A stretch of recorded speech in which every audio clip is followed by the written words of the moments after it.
सोयरे चालले काय मधात? पाणी लय जाऊ नका, थांबा, गडबड करू नका.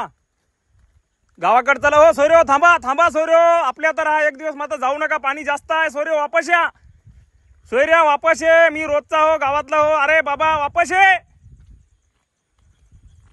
बघू शकता मित्रांनो, हा कवडीचा मित्र आहे. मी त्याला परिचय विचारला पण तो ऐकायचं काय नाव घेत नाही. आणि लोक म्हणतात की तुम्ही व्हिडिओ घेऊ असतो त्याला वाचवायला पाहिजे होतं, पण तो काटावर होता. त्यावेळेसच मी त्याला खूप समजावून सांगण्याचे प्रयत्न केले. पण आता बघू शकता आपण की तो पाण्यामध्ये गेलेले आहेत. आणि मी जाणीवपूर्वक व्हिडिओ घेत आहोत की मला जाणीव आहे याची की बाबा टू व्हीलर या ठिकाणी जाऊ शकत नाही.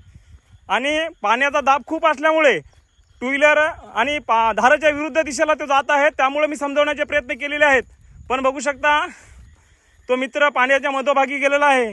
आणि खरोखरच या गोष्टीची मला खंत वाटते की मी सामाजिक क्षेत्रात काम करत असताना कोणाचा तरी जीव वाचवण्यापेक्षा त्याचा व्हिडिओ घेत आहे. पण नाईलाज असतो मित्रांनो, पाणी टोंगळ्याच्या वर गेलेलं आहे. आणि त्या ठिकाणी मी जरी गेलो तरी काही करू शकत नाही, कारण पाण्याच्या मध्यभागी तो मित्र गेलेला आहे. आणि खरोखरच आता पुढे काय घडेल याची मला काही माहिती नाही. पण मित्रा, तुला समजावून सांगतो, मित्र वापस ये, मित्र वापस ये. त्या ठिकाणाहून गाडी वापस येऊ शकते.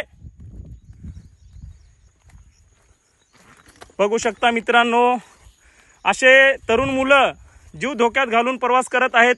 मी त्यांना खूप समजावलं व्हिडिओ घ्यायच्या पहिले की निवगा मार्ग तुम्ही जाऊ शकता, तो कवडीचा आहे मित्र, त्यांनी मला असं सांगितलेलं आहे. पण मित्र काय ऐकायचं नाव घेत नाही. गाडी काठावर गेलेली आहे, बहुतेक गाडी काढेल असं मला वाटते. पण बघा गाडी वाकली, बहुतेक गाडी पाण्यामध्ये. मित्र जीव वाचव, वापस ये, वापस ये, गाडी जाऊ दे, वापस ये मित्र, वापस ये रे, गाडी सोड, ऐकव, पहाटे गाडी काढून देतो तुला, वापस ये मित्र, वापस ये, ऐकव माझं. अरे यार सोडली गाडी, वापस ये, वापस सोड गाडी, ये वापस, ऐकू, ये वापस ये.